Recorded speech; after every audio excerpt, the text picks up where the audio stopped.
Heart attack کیا ہے اور وہ ایسی کیا چیزیں ہیں جو ہارٹ اٹیک کی وجہ بنتی ہیں؟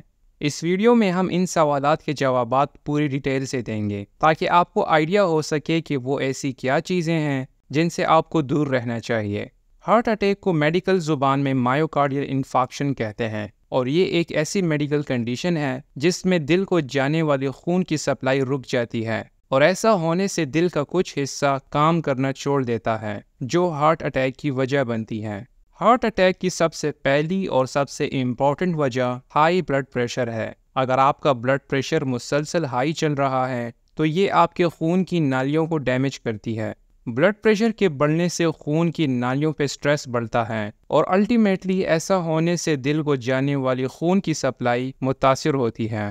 ہارٹ اٹیک کی دوسری بڑی وجہ جسم میں کولیسٹرول لیولز کا زیادہ ہونا ہے۔ اگر آپ کے خون میں جتنا زیادہ کولیسٹرول ہوگا اتنے ہی آپ کو ہارٹ اٹیک ہونے کے چانسز زیادہ ہوں گے، کیونکہ کولیسٹرول آپ کے خون کی نالیوں کو تنگ کرتی ہے جس کی وجہ سے خون بآسانی حرکت نہیں کرتا اور دل کو خون کی سپلائی خراب ہوتی ہے۔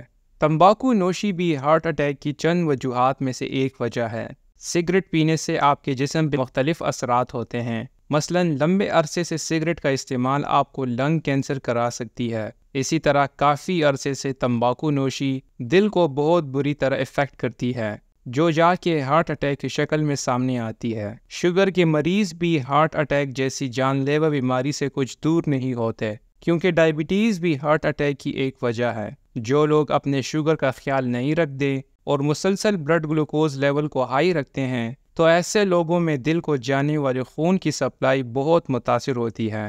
ہارٹ اٹیک کی ایک اور بڑی وجہ موٹاپا ہے۔ جو لوگ اوور ویٹ ہوتے ہیں تو ایسے لوگوں میں ہائپر ٹینشن، شوگر اور کولیسٹرول جیسی بیماریاں ہونے کا خطرہ کافی زیادہ ہوتا ہے، اور جیسا کہ آپ جانتے ہیں کہ یہ تینوں چیزیں ہارٹ اٹیک کی وجوہات ہیں۔ اس لیے کوشش کریں کہ اپنے ویٹ کو ایک نارمل رینج میں رکھیں اور ہلکا پھلکا ایکسرسائز روزانہ کریں تاکہ آپ کو یہ سارے مسئلے پیش نہ آئیں۔ جو لوگ ایسے کھانے کھاتے ہیں جس میں چکناہٹ کافی زیادہ ہو یا ایسے کھانے جس کو فاسٹ فوڈ کہا جاتا ہے، مثلاً پیزا اور برگر وغیرہ، اس طرح کے کھانے آپ کے جسم میں انسیچوریٹڈ فیٹس کو زیادہ کرتی ہیں جو الٹیمیٹلی جا کے دل کو خراب کرتی ہیں اور ہارٹ اٹیک کی وجہ بنتی ہیں۔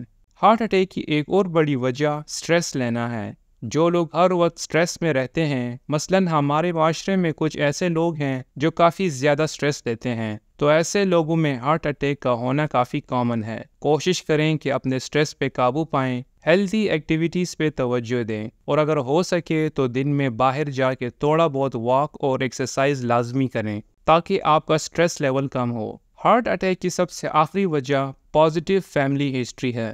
اس کا مطلب یہ ہے کہ اگر آپ کے خاندان میں کسی کو ہارٹ اٹیک ہوا ہو، مثلاً آپ کے والدین میں سے کسی کو ہارٹ اٹیک اگر ایک دفعہ بھی ہوا ہو تو اس کا مطلب آپ بھی ہارٹ اٹیک کی ایک کینڈیڈیٹ ہے۔ اس لیے اگر آپ کو اس طرح کی کنڈیشن سے بچنا ہے تو آپ کو بہت زیادہ احتیاط کرنے کی ضرورت پڑے گی۔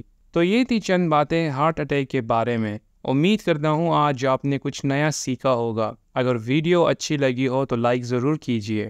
اس طرح کی مزید ہیلتھ ریلیٹڈ ویڈیوز دیکھنے کے لیے چینل کو سبسکرائب کریں، اور اگر آپ کے کوئی بھی سوالات ہیں تو کامنٹ سیکشن میں مجھے آگاہ کریں۔ شکریہ۔